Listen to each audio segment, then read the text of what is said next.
இன்றைக்கு பார்க்கிறோம் எதிர்க்கட்சி தலைவர் திரு பழனிசாமி அவர்கள் இந்த பகுதிக்கு வந்தா மட்டும் தன்னை மேற்கு மண்டலத்துக்காரன் சொல்லிக்கிறார். ஆனா உறுதியோடு சொல்றேன், பழனிசாமி அவருடைய ஆட்சி காலத்தில் விட நம்ம திராவிட மாடல் ஆட்சியில தான் மேற்கு மண்டலத்தோட அனைத்து துறை வளர்ச்சிக்கும் அதிக திட்டங்கள் சாதனை செய்யப்பட்டிருக்கு. தொடர்ந்து செய்யப்படும் இதில் செஞ்சுக்கிட்டே இருப்போம். இன்னும் தொடர்ந்து நாங்கள் தான் செய்ய போறோம். அது எந்த மாற்றம் கிடையாது. அதனால சொல்றேன், எந்த தைரியத்தில் எதிர்க்கட்சி தலைவர் இந்த பகுதியிலிருந்து தன்னுடைய பிரச்சாரத்தை தொடங்கினான்னு எனக்கு புரியல. ஆனா நிச்சயமா சொல்றேன், அதிமுகவோட 2026 தேர்தல் தோல்வி இங்கிருந்து தான் தொடங்க போகுது.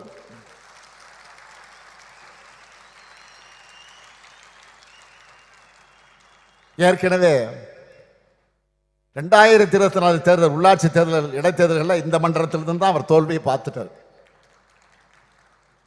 அதுதான் வர சட்டமன்ற தேர்தலையும் தொடர போகுது. ஊரா சுந்தரம் பஸ்ல போய், சுந்தரம் டிராவல்ஸ் பஸ்ல போய் பொய்களை கத்தி கத்தி உறக்க பேசினா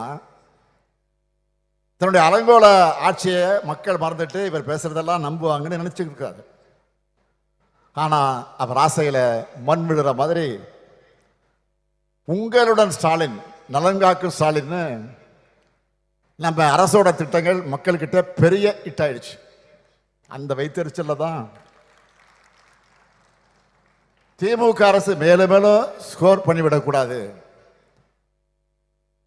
மக்களுக்கு நன்மை நடந்துடக்கூடாதுன்னு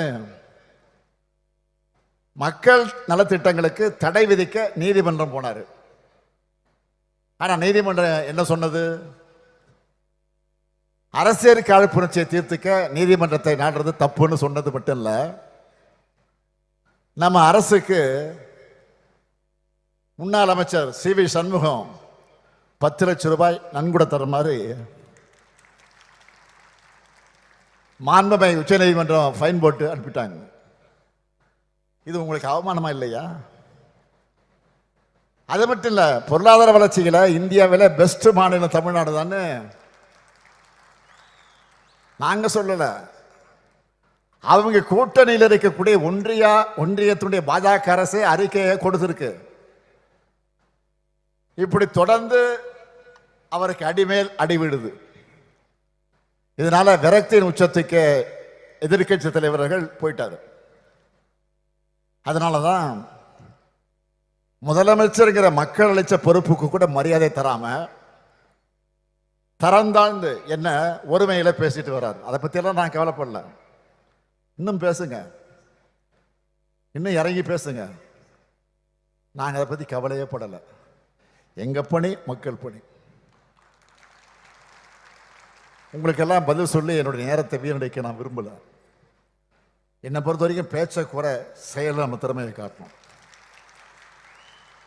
ஏதோ தன்னை எம்ஜிஆர் நினைச்சுக்கிட்டு, ஜெயலலிதா அம்மையார் மாதிரி நினைச்சுக்கிட்டு சவுண்டு விடுறாரு. ஆனா பாவம் அவருக்கு தெரியல, அவருடைய வண்டி கிளம்புனதும் அவங்க கட்சிக்காரங்களை, சொந்த கட்சிக்காரங்களை என்ன கமெண்ட் அடிக்கிறாங்கன்னு அவருடைய எந்த சதி திட்டமும் நம்ம அரசோட சாதனைகளை முன்னாடி எடுபடலை, இனியும் எடுபடாது. நம்ம திராவிட மாடல் அரசை பொறுத்த வரைக்கும் ஒவ்வொரு மாவட்டத்துக்கு தேவையானதை பார்த்து பார்த்து அவன் செயல்படுத்திட்டு வரோம். அனைவருக்குமான நல்லாட்சி நடத்திட்டு வரோம். இந்த நல்லாட்சி என்னாலும் தொடரணும் தான் மக்களாகிய நீங்கள் விரும்புறீங்க. இந்த நல்லாட்சி என்னாலும் தொடரும். உங்கள் விருப்பங்கள் எல்லாம் நிறைவேறும்.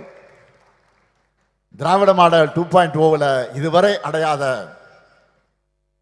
புதிய உச்சங்களை தமிழ்நாடு நிச்சயம் அடையும். இது உறுதி, உறுதி, உறுதி. இதை உங்களோடு சேர்ந்து முத்துவேல் கருணாநிதி ஸ்டாலினும் உறுதியெடுக்கிறான். நன்றி, வணக்கம்.